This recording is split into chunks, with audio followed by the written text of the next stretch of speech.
This evening we turn to the Epistle of James and chapter 4.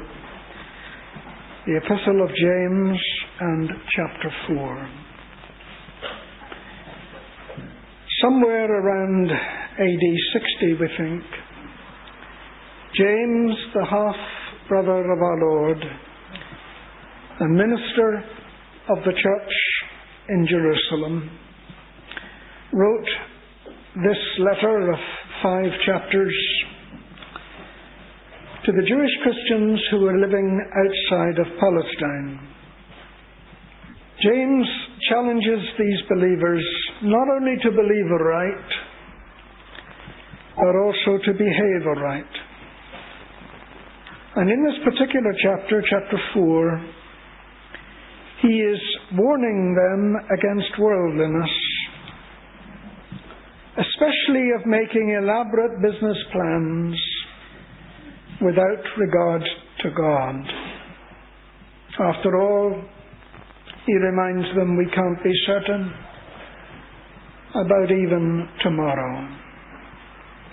We can't be certain that any of us will be here tomorrow. And that leads him to posit this question, which is found in verse 14 of James 4. For what is your life? And then to give this answer, it is even a vapour that appeareth for a little time, and then vanisheth away. You will observe in the second part of verse 14 that there is a question which is followed with an answer. The question is this: what is your life? Now that on anybody's reckoning is a profound question. What is your life? And there are certain things assumed in that question and other things revealed by it. First of all, each of us has a life which is given to us by God so that it becomes our life.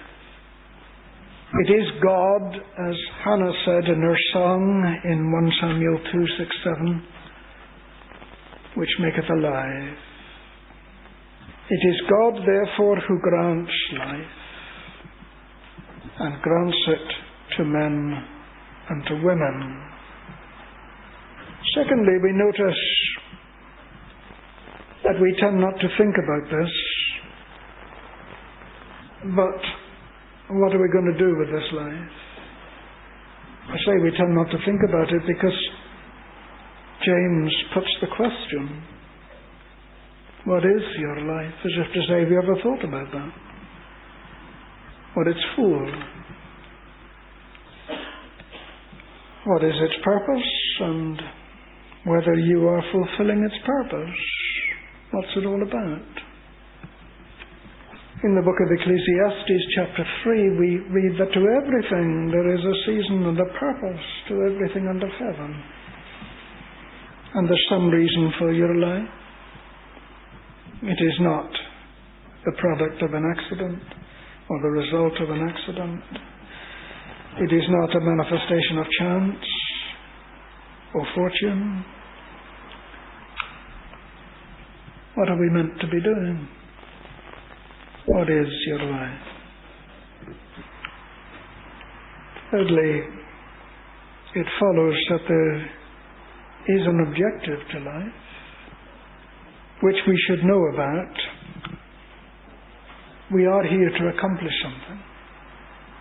The Lord Jesus said that he was here to work the works of him that sent him, and to finish that work. And just prior to Calvary, he was able to say, I have finished the work that thou gavest me to do. Well, what is your objective, and what have you to accomplish? Fourth thing which emerges here is that since we are sinners, there is a tendency to think wrong on this point. Hence the need for the question to be asked. What is your life? Because sinners will have a very restricted view of what they think their lives are all about. Paul teaches us in 2 Timothy 3 that in these days men are lovers of pleasure more than lovers of God. We can therefore be wrong about what is the purpose of life and the meaning of life. And we can be wrong because we are sinners.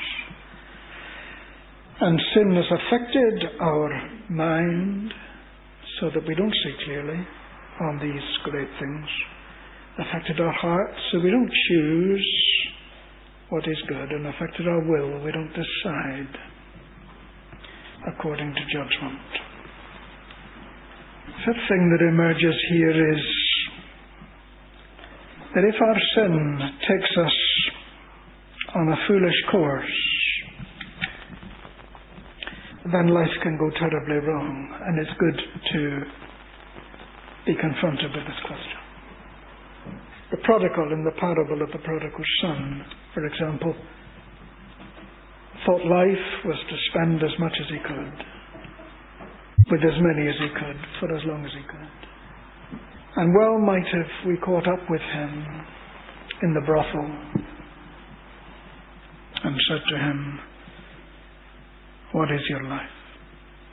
Is this it? Is it sex, license, immorality, shame, sin?" We might have followed him into the swine's pen when he was tempted to eat the husks that the swine did eat, and say to him, "What's your life? Is this it? Is this why you were given life? To be reduced to such straits? To behave like a beast? Is misery the end of it all? What is your life?"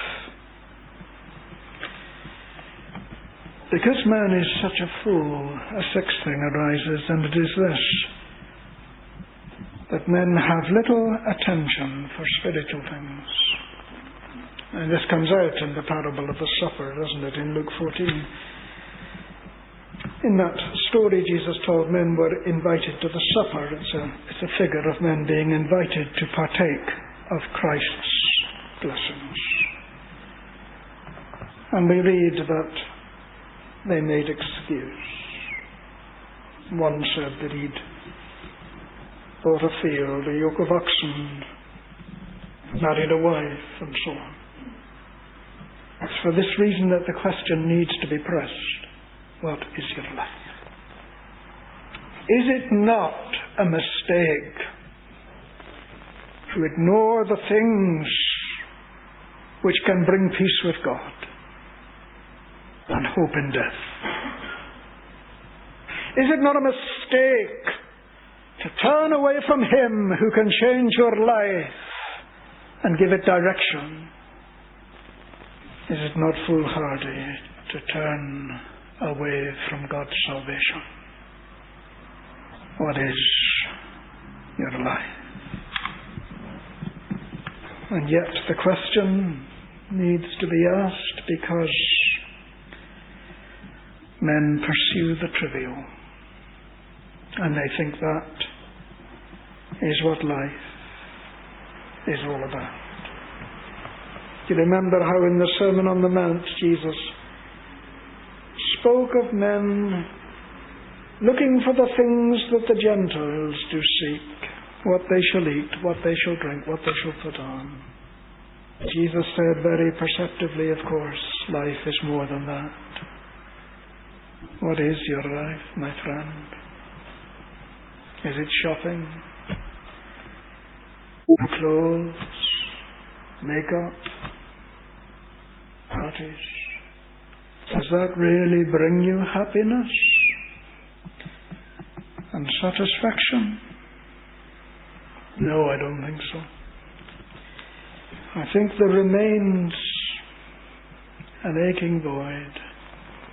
I think men still have a thirst and a hunger for something they know not what it is, but they're looking for it. They realize that a man's life consisteth not in the abundance of things that he has. So it's good to ask this question, what is your life? Now, of course, if we confronted someone with that question, they might answer variously. I can imagine a young person saying, well, to be honest, my life is sport. But what is your life? Do you not know that you've got a soul? And you can be physically fit, but your soul has need to which no attention is being given. Is that wise? Is that good? Is sport the answer to life? Bodily exercise profiteth little. Godliness is profitable unto all things, both in this world and in the world to come. It's a waste, isn't it? It's a waste to spend your life pampering the body,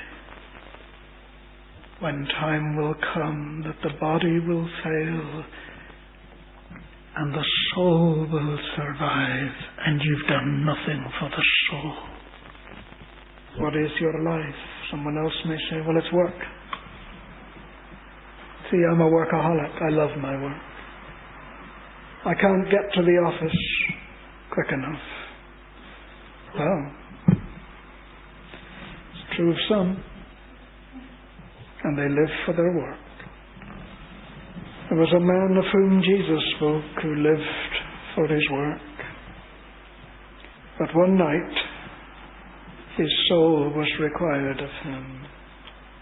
And although in his work he'd pulled down his former barns and build it greater, when the day of death came, it was all vanity.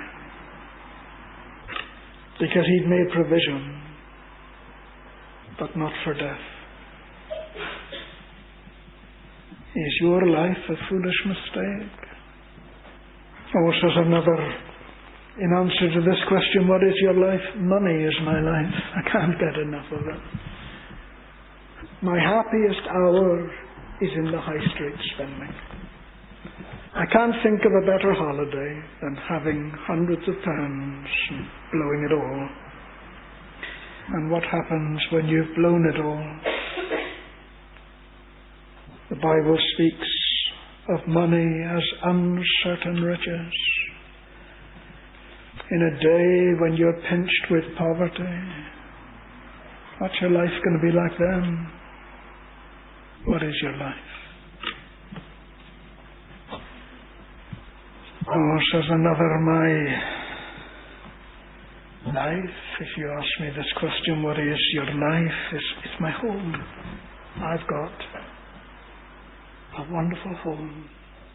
It's like the ideal home exhibition. But for how long, my friends? Psalm 49 speaks of those who build their homes and then leave it to others. Is that honestly what it's all about? Erecting a temporary fabric which one day you're going to have to leave. If that's true, life is a joke. A horrible joke. And we're the butt of it. Or we're the biggest joke if we think that's life. Or says another, for me, you say, what is life? I say, it's pleasure, happiness. Now, if I'm happy, then that's it. Very good. So you can assure me you will be perpetually happy, can you? The days of sorrow will never come over you. I have a sister who was always the happiest in the family in many ways, the life and soul of the party. And one day she was struck with a terrible disease, a form of Parkinson's which was awful to behold. There's not much pleasure there now. Bound to a wheelchair, spoon-fed, hopeless. You dare to say that life is pleasure? Tell her that. What is your life? It's a Christless life. It's a fool's life. Now it's time to look at the answer. What is your life? It is even a vapour. The word seems to describe the mist which in early morning covers like a mantle the mountain. Life's like that. Mist rises from the earth, so life seems to rise from the earth, but it's delicate. In texture, it's all so frail. And as the observer beholds it, it's moved and tossed to and fro by the wind of change. It's not enduring, is it? It is even a vapour. And James says, that appeareth for a little time. Your life has a beginning, it appeareth. But recognize that there's something quite insubstantial about it. It appeareth for a little time. And just like the mist, if you watch it carefully, it's moving. It's passing. So your life is passing away. For it goes. What is it? What is it? It appeareth for a little time. Oh, such a little time. That's why the sermon is so apposite tonight and so relevant, because you're not going to be able to hear me for decades. Nor are you going to face this question repeatedly. What is your life? And if you put anything in answer to that question, make sure that it's right, because it appeareth for a little time. You can't afford to make a mistake. If you conclude that your life is friendship and society and partying, and you're wrong, then you'll die with eternal regret that you never found the secret to life, the key to life, the blessing of life. And I can think of no greater tragedy in all this world than a man who has lived in vain. A boy or a girl who has lived to manhood and died without finding what life is all about. You haven't got long, and you can't afford to waste your life on a folly. Only one life. 'Twill soon be lost, to soon be gone. 'Twill soon be past. And only what's done for Christ will last. It is a vapour that appeareth for a little time and then vanisheth. away. That's awful. Vanishes away. When you're young, you think that life is as stable as the foundations of the earth. But it is not so. A virus, a disease, unexpectedly a car crash, the vapour's gone. And I want to tell you that life always vanishes away. Because there is no man on earth that liveth and dieth not. As to when the vapour disappears, I cannot say. I cannot say when your life will be over. But I can say it may be quite sudden. I had a friend, he was a very close friend when I was at college, Richard by name. We went out together and we did many things together. He was a very spiritual, godly young man. When I left college,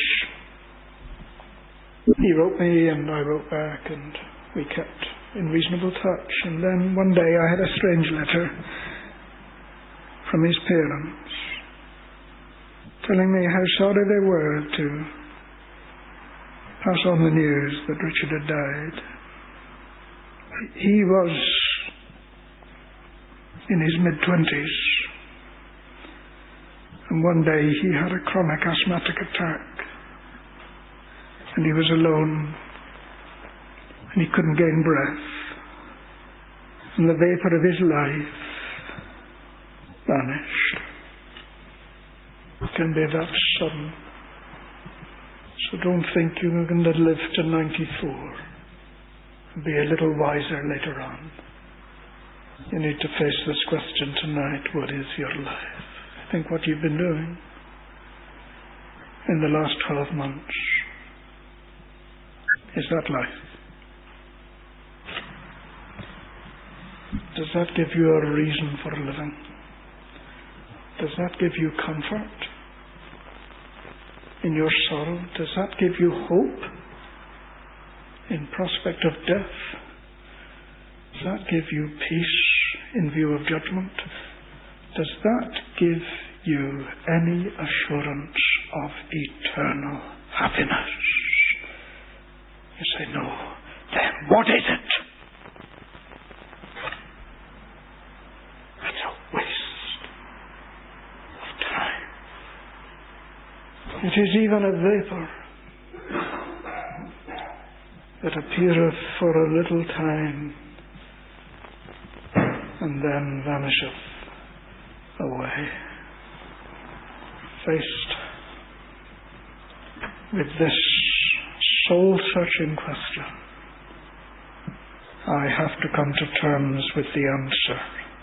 Life is a vapour that appeareth for a little time and vanisheth away. And let me think what my life is all about. Let me realize that I need to be changed, and someone to lead me so that I may fill my life to a purpose, so that when I come to die, I'll be ready, and I'll be abounding in hope and await the blessedness which is to come. In other words, faced with this question and its answer, I need Christ. I need to stop messing about. I need Christ.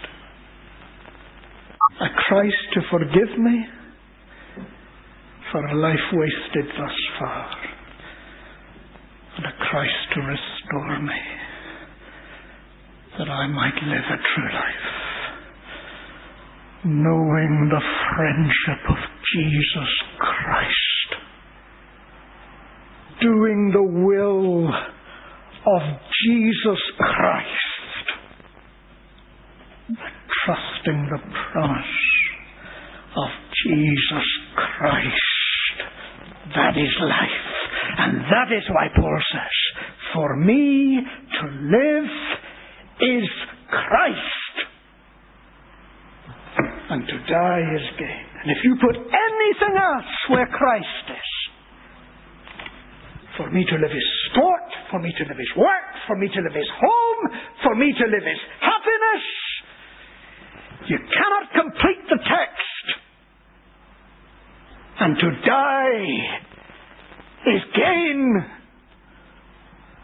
If the sinner turns to Christ and gives his heart to Christ and receives Christ, and thereafter lives for Christ, when he comes to die, he's nothing to lose, but everything to gain. Well, my friends, what is your life? It's time to face that question, or you'll die as fools die.